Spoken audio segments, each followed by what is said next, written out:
ബയോഗ്യാസിൻ്റെ പ്ലാന്റിൻ്റെ പ്രവർത്തനം, ബയോഗ്യാസിൻ്റെ ഉപയോഗം, പ്ലാന്റിൻ്റെ പ്രവർത്തനത്തെ സ്വാധീനിക്കുന്ന ഘടകങ്ങൾ, വിവിധ മോഡലുകൾ. പ്രധാനമായും ഒരു ബയോഗ്യാസ് പ്ലാന്റിൽ നടക്കുന്നത് 4 തരത്തിലുള്ള പ്രവർത്തനമാണ്.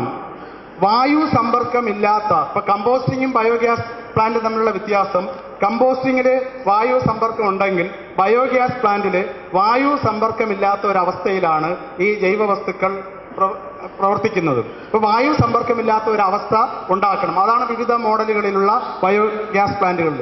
അതിൽ പ്രധാനമായിട്ടും അതിലൊരു സയൻസാണ് ഹൈഡ്രോളിസിസ്, അസിഡോജെനിസിസ്, അസിറ്റോജെനിസിസ്, മെത്തനോജെനിസിസ്. അപ്പം ഈ ഒരു പ്രവർത്തനം, ഈ 4 ഘട്ട പ്രവർത്തനവും ഒരു പ്ലാന്റിൻ്റെ ഉള്ളിലാണ് നടക്കുന്നത്.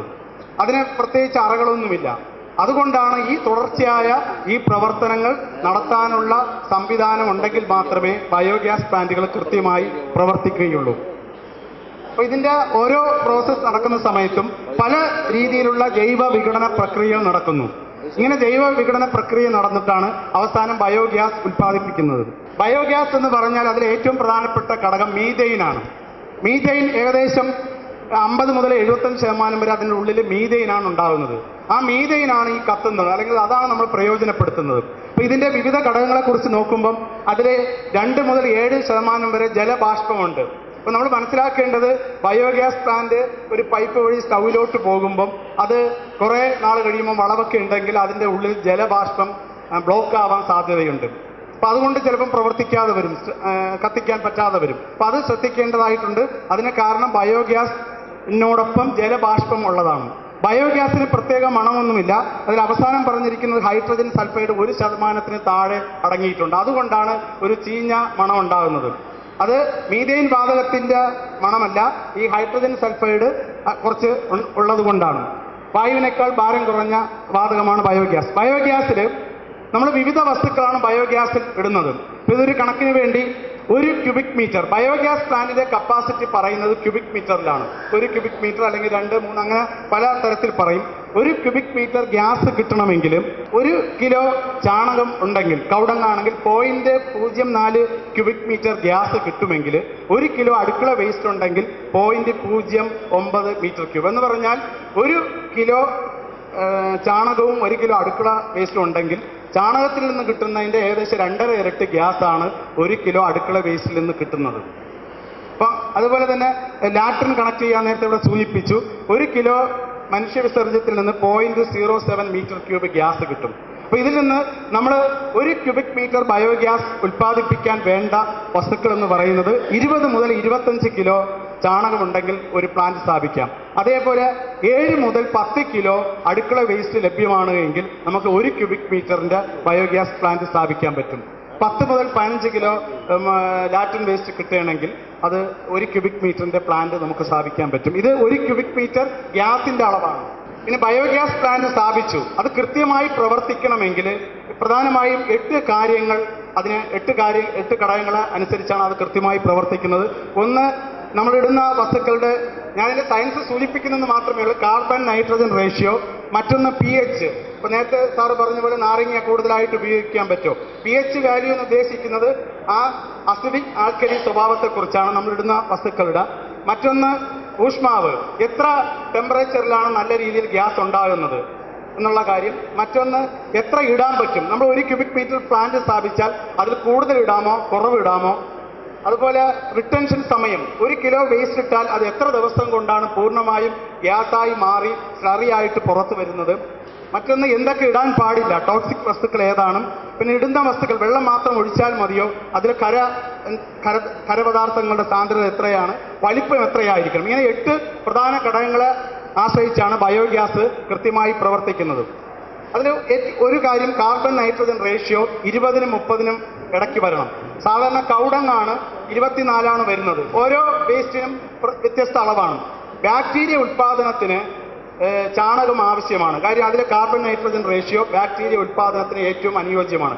അതുകൊണ്ടാണ് ബയോഗ്യാസ് ഏത് തരത്തിലുള്ള വേസ്റ്റ് ഇടുമ്പോഴും ആദ്യം അത് നിറച്ചും ചാണകം നിറയ്ക്കണമെന്ന്, ചാണകം വെള്ളവുമായി ചേർത്ത് നിറയ്ക്കണം. അല്ലാതെ വേസ്റ്റ് മാത്രം കൊണ്ടിട്ടാൽ ബയോഗ്യാസിൽ ബാക്ടീരിയ ഉണ്ടാവില്ല.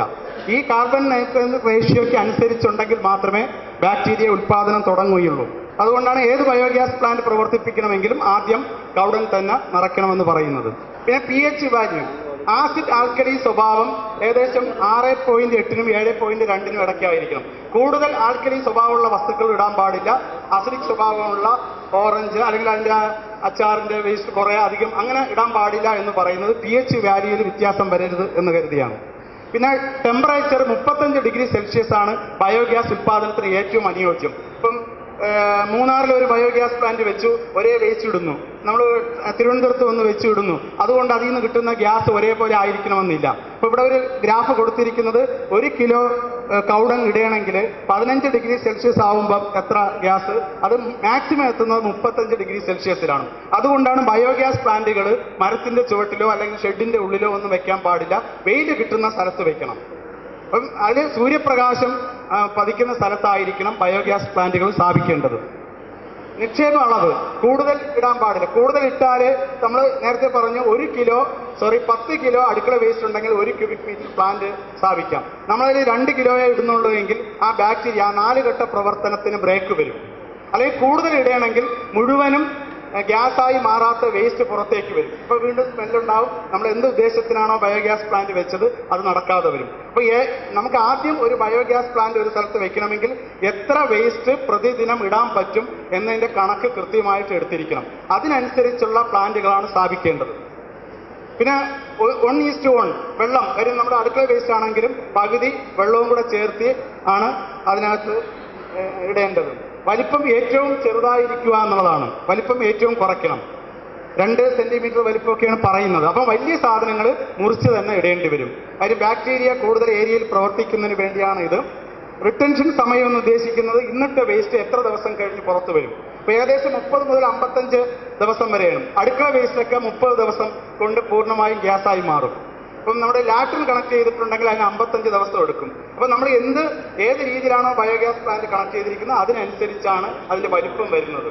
എത്ര സമയം അതിൻ്റെ ഉള്ളിൽ കിടക്കണം, എന്തൊക്കെ ഇടാൻ പാടില്ല, അത് കൈപ്പുസ്തകത്തിലൊക്കെ കൊടുത്തിട്ടുണ്ട്. കീടനാശിനി, ഫിനോയിൽ, ഇങ്ങനെ ബാക്ടീരിയ പ്രവർത്തനത്തെ തടയുന്ന ഒന്നും ബയോഗ്യാസ് പ്ലാന്റിൽ ഇടാൻ പാടില്ല.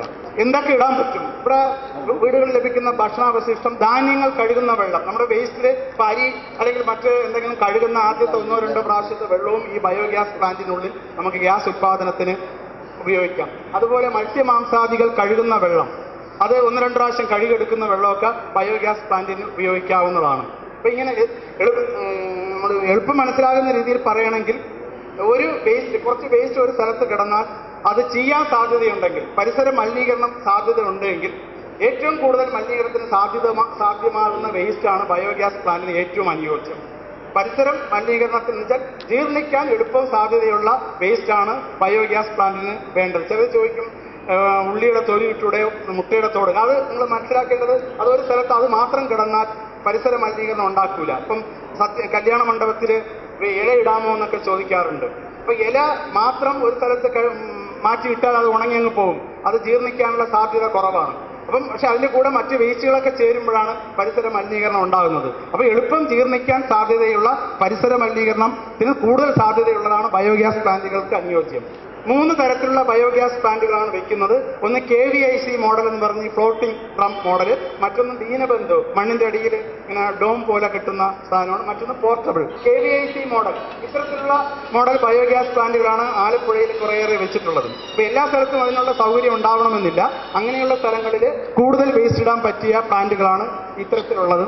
ആലപ്പുഴ മുനിസിപ്പാലിറ്റിയിൽ നഗരസഭയ്ക്കുള്ളിലുള്ള വിവിധ വീടുകളിൽ സ്ഥാപിച്ച ഈ KVIC model biogas plant, portable അല്ല, KVIC മോഡൽ ബയോഗ്യാസ് പ്ലാന്റുകളുടെ ചിത്രമാണ്. 1 ക്യൂബിക് മീറ്റർ ഗ്യാസ് ഉത്പാദിപ്പിക്കുന്ന പ്ലാന്റുകളുടെ കാര്യമാണ് ഇവിടെ ഇതിൽ സൂചിപ്പിച്ചിരിക്കുന്നത്. 1 ക്യൂബിക് മീറ്റർ ഗ്യാസ് ഉത്പാദിപ്പിക്കും. മറ്റത് പോർട്ടബിൾ ടൈപ്പ് ബയോഗ്യാസ് പ്ലാന്റിലൊക്കെ അതിൻ്റെ വോളിയമാണ് 1 cubic metre. 1 cubic metre 10 kilo waste വേണം 1 ക്യൂബിക് മീറ്റർ ഗ്യാസ് കിട്ടാൻ. അപ്പോൾ ആ വലിപ്പത്തിലുള്ള പ്ലാന്റുകൾ ചെയ്യുമ്പോൾ ഗ്യാസ് കിട്ടുന്നത് 1 ക്യൂബിക് മീറ്റർ ആണ്. പക്ഷെ അതിൻ്റെ വലിപ്പം ഏകദേശം 2.33 ക്യൂബിക് മീറ്റർ വരും. വലിപ്പം വ്യത്യാസം കൂടുതൽ ആയിരിക്കും. അപ്പോൾ വേസ്റ്റ് കൂടുതലുണ്ടെങ്കിൽ മാത്രമേ ഇത്തരം പ്ലാന്റുകൾ സ്ഥാപിക്കാൻ പറ്റുള്ളൂ. പോർട്ടബിൾ ടൈപ്പ് പലതരത്തിലുണ്ട്. ഇപ്പോൾ ഇവിടെ IRTC മോഡലാണ് ഈ ഭാഗത്തുള്ളത്. അത് ഇതേപോലെ തന്നെ പ്രവർത്തനമൊക്കെ ഒരേ സയൻസ് തന്നെയാണ് അതിൻ്റെ പിന്നിലുള്ളത്. ഇതാണ് portable type IRTC model portable type biogas plant. അപ്പോൾ ഇത് ആലപ്പുഴ മുനിസിപ്പാലിറ്റിയിൽ ഒരു 10 ക്യൂബിക് മീറ്ററിന്റെ ഒരു ബയോഗ്യാസ് പ്ലാന്റ് വെച്ചിരിക്കുന്നതാണ്. 50 വീടുകളിൽ, അതൊരു കോളനിയാണ്, 50 വീടുകളിൽ അടുക്കള മാലിന്യവും അവിടെ ഒരു ടോയ്ലറ്റ് കോംപ്ലക്സ് ഇപ്പം പണിതിട്ടുണ്ട്.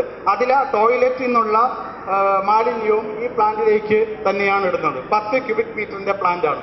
അപ്പം അങ്ങനെയുള്ള പ്രദേശങ്ങളിൽ ഇപ്പോൾ ടോയ്ലറ്റ് മാലിന്യങ്ങളൊക്കെ ബയോഗ്യാസ് ആക്കി മാറ്റാൻ വേണ്ടിയുള്ള സംയുക്ത കാര്യം, അടുക്കള വേസ്റ്റ് ഉപയോഗിക്കാം, ടോയ്ലറ്റ് മാലിന്യം ഉപയോഗിച്ച് നമുക്ക് ബയോഗ്യാസ് പ്ലാന്റ് പ്രവർത്തിപ്പിക്കാവുന്ന പ്ലാന്റ് ഉണ്ട്. അപ്പോൾ ഇത്തരം ടെക്നോളജി, ഈ പറഞ്ഞ കാര്യങ്ങൾ, കാര്യം ബയോഗ്യാസ് തന്നെ പല ലോകരാജ്യങ്ങളിലും വലിയ തരത്തിലുള്ള പ്ലാന്റുകൾ പ്രവർത്തിക്കുന്നുണ്ട്. അതിൽ നിന്ന് വൈദ്യുതി ഉൽപ്പാദിപ്പിക്കുന്ന പ്ലാന്റുകളുണ്ട്. വൈദ്യുതി ഉൽപ്പാദിപ്പിക്കണമെങ്കിൽ മീഥെയിൻ്റെ കൂടെ അടങ്ങിയിരിക്കുന്ന മറ്റു വാതകങ്ങളൊക്കെ നമ്മൾ സെപ്പറേറ്റ് ചെയ്ത് മാറ്റണം. അതിനുള്ള സംവിധാനങ്ങളോട് കൂടിയുള്ളതാണ് വൈദ്യുതി ഉൽപ്പാദിപ്പിക്കുന്ന ബയോഗ്യാസ് പ്ലാന്റുകൾ. അപ്പോൾ ഇതാണ് ഉറവിട മാലിന്യ സംസ്കരണത്തിലെ ബയോഗ്യാസ് പ്ലാന്റുകളുടെ പ്രാധാന്യം എന്ന് പറയുന്നത്. പരിസര മലിനീകരണം കൂടുതൽ ഉണ്ടാക്കാൻ സാധ്യതയുള്ള കാര്യങ്ങളാണ് ബയോഗ്യാസ് പ്ലാന്റിന് വേണ്ടത്. അതിൽ ആദ്യം അറിഞ്ഞിരിക്കേണ്ടത് അവിടെ കിട്ടുന്ന വേസ്റ്റാണ്.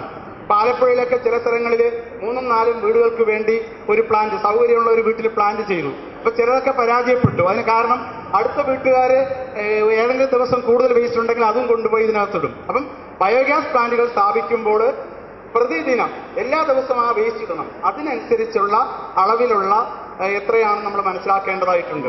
2 ക്യൂബിക് മീറ്റർ ആയാൽ ബാക്ടീരിയ തുടർച്ചയായിട്ട് പ്രവർത്തിക്കണമെങ്കിൽ അതിനെ 20 കിലോയോളം വേസ്റ്റ് ദിവസം ഇടണം. അപ്പോൾ അതങ്ങനെ ഇടാതെ വന്നാൽ അത് പ്രവർത്തിക്കില്ല. അപ്പോൾ ചില സ്ഥലങ്ങളിലേക്കും ഈ അളവ് നോക്കാതെ പ്ലാന്റ്, അപ്പോൾ അളവ് ഒരു പ്രധാനമാണ്. നമുക്ക് പ്രതിദിനം ഇടാൻ പറ്റുന്ന വേസ്റ്റിനെ കുറിച്ചുള്ള കണക്ക് വളരെ പ്രധാനപ്പെട്ടതാണ്. അതുപോലെ തന്നെ പോർട്ടബിൾ ബയോഗ്യാസ് പ്ലാന്റ് വെച്ചു, ഫിക്സഡ് ടൈപ്പ് ബയോഗ്യാസ് പ്ലാന്റ് വെച്ചു. ഇപ്പോൾ പോർട്ടബിൾ ബയോഗ്യാസ് പ്ലാന്റിൽ നിന്ന് കിട്ടുന്ന ഗ്യാസിന്റെ അളവ് കുറവായിരിക്കും. നമ്മൾ അത്ര വേസ്റ്റേ ഇടുന്നുള്ളൂ. ആലപ്പുഴയിൽ ഈ രണ്ടും വെക്കുന്നത് കൊണ്ട് 2 പരാതി വരും. ഒരു പോർട്ടബിൾ വെച്ച് അവിടെ അരമണിക്കൂർ കത്താനുള്ള ഗ്യാസേ കിട്ടുന്നുള്ളൂ, മറ്റവിടെ 2-3 മണിക്കൂർ കത്താനുള്ള ഗ്യാസ്, ഇങ്ങനെ കുറേ. അപ്പോൾ അതുകൊണ്ട് ഉപഭോക്താക്കളെ അത് പറഞ്ഞ് മനസ്സിലാക്കേണ്ട ഒരു കാര്യമുണ്ട്. അതിൻ്റെ പ്രവർത്തന രീതി, അത് ശ്രദ്ധിക്കേണ്ട കാര്യം.